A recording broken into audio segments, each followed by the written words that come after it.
The Invisible Detective is a series of juvenile adventure novels written by Justin Richards, originally published in the United Kingdom between 2003 and 2005. The series has also been released in the United States.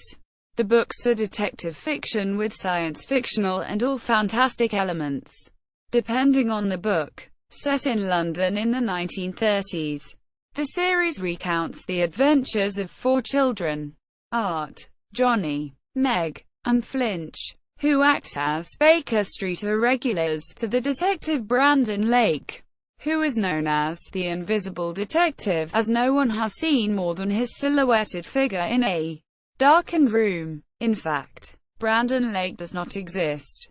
He was invented by the four children, who investigate all his cases themselves. Art plays the Invisible Detective in weekly sessions held in a darkened room, during which the detective addresses the concerns of local residents, in exchange for a small fee. Each book also has a parallel subplot set in the 2000s, where Art's grandson, also named Art, and his friend Sarah have related mysteries to solve. Titles. The titles in the series are characters, protagonists. The series revolves around the cases of eponymous detective Brandon Lake. The book's protagonists are the Cannoneers, a group of four children in 1930s London who solve mysteries. They are based out of Cannon Street, hence their name. They invent the character of Brandon Lake and portray him in weekly consulting sessions in a darkened room. The Cannoneers are Arthur "Art" Drake, the leader of the Cannoneers. Art possesses good leadership skills and often develops the plans for the group. Though tall for a 14-year-old boy, he is slightly built, with dark brown hair. He acts as Brandon Lake, the Invisible Detective, providing his voice and silhouette figure in the armchair. Flinch, the youngest of the Cannoneers at only 9 or 10 years of age. Flinch is short and slight of build, with long, bedraggled hair. She lives on the streets without any family that she knows of. Besides being streetwise, she can also squeeze through small gaps by dislocating her joints at will. Jonny Levin, a thin 13-year-old with short black hair. Jonny mans a fishing rod during Lake's consulting sessions, which he uses to flick hastily written messages to Art in the armchair when necessary. The line is invisible in the near darkness of the room. Jonny is a quick runner, a skill he developed due to frequent bullying from older boys at school.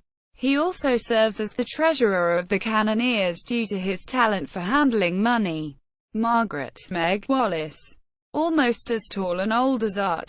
Meg prefers wearing very covering clothes, such as long-sleeved shirts and high-necked collars.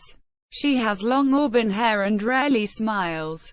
She can instinctively tell when someone is lying, which she learned from being around her violent father and uncaring brothers. Art's grandson, Arthur Drake too, is a main character who lives in the present day. In the paranormal puppet show, Arthur seeks shelter from the rain in an antique shop, where he buys Art's famous casebook and the lodestone that was used to control the puppets in 1936. Throughout the books, he learns about the Cannoneers' cases, and in Stage Fright, the lodestone switches him and his grandfather, sending him to 1937 London and Art to the present day. Recurring characters. Recurring characters in the series include Sarah Bustle. Sarah goes to the same school as Arthur, but is a year above him. She has long black hair that she often wears in a ponytail.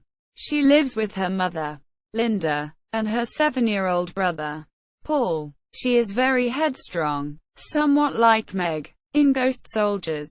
Sarah is revealed to be behind a series of modern websites dedicated to the Invisible Detective.